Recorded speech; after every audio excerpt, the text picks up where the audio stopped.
আসে না কেন? বাবার আত্মা এখানে আছে হ্যাঁ। ঘোরাফেরা করে। হ্যাঁ। আচ্ছা আচ্ছা।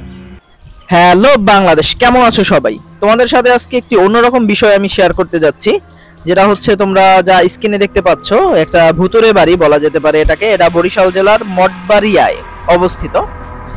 এখানে এই যে বাড়িটি দেখতে পাচ্ছ, এর পাশে আরো একটি বাড়ি রয়েছে। দুইটি বাড়ি অনেক দিন যাবত, অনেক বছর, প্রায় 100 বছর ধরে বাড়িটি এভাবেই পরিত্যক্ত হিসেবে পড়ে আছে। অনেক লোকমুখে শোনা যায় যে এখানে নাকি ভূতের উপদ্রব ছিল, তারপরে বাড়িতে সাপে কামড়িয়েও কয়েকজন লোককে নাকি মেরে ফেলেছে আর কি।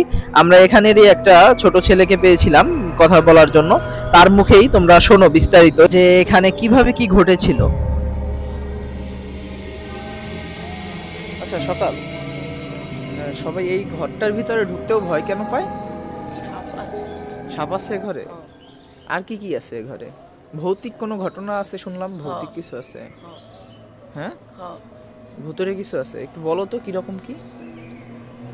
ধরো এখানে একটা ভূত আছে, সে একটা লোক ঘরে গিয়েছিল, তার গলা ধরে পাশা দিছে। গলা ধরে পাসার দিছে? পাসার বলতে মানে মাটিতে ফেলায় দিছে আর কি। হ্যাঁ, মাটিতে ফেলাইছে। আচ্ছা আচ্ছা। আর এই ঘরের ভিতরে তুমি যে বললা যে ভিতরে গিয়ে আমি একটু ভিডিও করতে চাইলাম, কিন্তু তুমি বললা যে ভিতরে সাপও আছে অনেক, না? সাপে একটা মানুষ কি জানি বললে, একটু আগে বলো তো একটু এটা। একটা মানুষ কামড়ে মেরে আর তুমি তোমার মতোই বলো, সমস্যা নেই। কামে কবে সেটা? অনেকদিন হয়েছে। তারপরে এখান দিয়ে কি সাপ টাপ মাঝে সাথে কি বের হয় নাকি? সাপ টাপ বিষধর সাপ সেগুলো? আচ্ছা আচ্ছা, এর জন্য আর কি আমরা আর ভিতরে গিয়ে যে ভিডিও করব সেটা করতে পারলাম না, কারণ রিস্কটা নেওয়া উচিত হবে না। ভিতরটা কিরকম দেখো তোমরা, ভৌতিক, কিন্তু একদম ভৌতিক বাড়ি। এর ভিতরে থাকে না কেন, ভিতরে কেউ থাকে না। সো দেখলেই বোঝা যায় বাড়িটা অনেক দিনের পরিত্যক্ত একটা বাড়ি। অনেক অনেক বছর আগে এই বাড়িতে থাকতো লোকজন। এই বাড়িটা আর এই একটা বাড়ি, হ্যাঁ, এটার গেটটা দরজাটা আটকানো বাড়ি। তোমরা দেখলেই বুঝতে পারবে কতটা ভৌতিক বাড়ি। এই বাড়ি নিয়ে আর কি অনেক ধরনের ভৌতিক সব কাহিনী আছে, যেগুলো আমি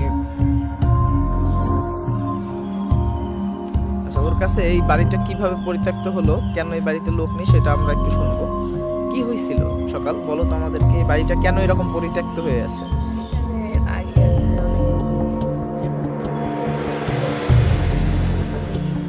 আবার তুমি তোমার মতোই বলো, তোমার মতোই বলো। যেমন বাজারে বাসা রাখিয়া আবার ঢাকায় যাইছে, ঢাকায় যাওয়ার পথে অ্যাক্সিডেন্ট করে মারা গেছে, তার আস্তে আবার এইখানে বস করছে। আগেও কি এই বাড়িতে কি একটু ভূতের প্রভাব ছিল? পিছনটা দেখো গাইস, পিছনটা কিন্তু খুবই জঙ্গল। হ্যাঁ, পিছনটা অনেক জঙ্গল। আমি তো ঢাকা থেকে আসছি, এখানে এইভাবে করে আমার যে যাবো গিয়ে ভিডিও করবো অতটা সাহস হয় না। মানে যতটা তোমাদেরকে জানাতে পারছি আমি ততটাই শোনাচ্ছি। এখন পরবর্তীতে এখানে কি হয়েছিল, একটু সামনে আসো। পরবর্তীতে এই বাড়ির যে মালিক, সে কি মানে সে ঢাকায় থাকতো নাকি এখানেই থাকতো? ঢাকায় যাচ্ছিল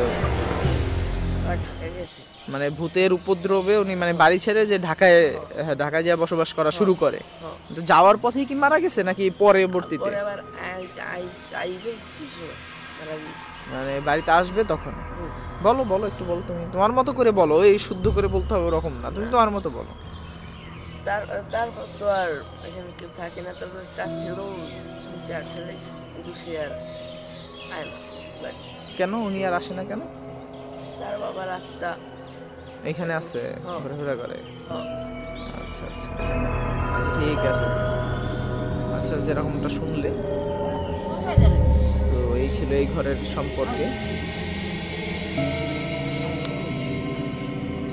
এটা বরিশালের কোন একটা গ্রামে এই ঘটনা দুটি অবস্থিত। এটা নিয়ে আরো অনেক ধরনের কেচ্ছা কাহিনী আছে, যেটা আমি এখন খুব সকাল তো এখন অত কিছু জানতে পারিনি। জানলে আমি তোমাদেরকে আরো শেয়ার করবো, তোমাদের সাথে জানাবো।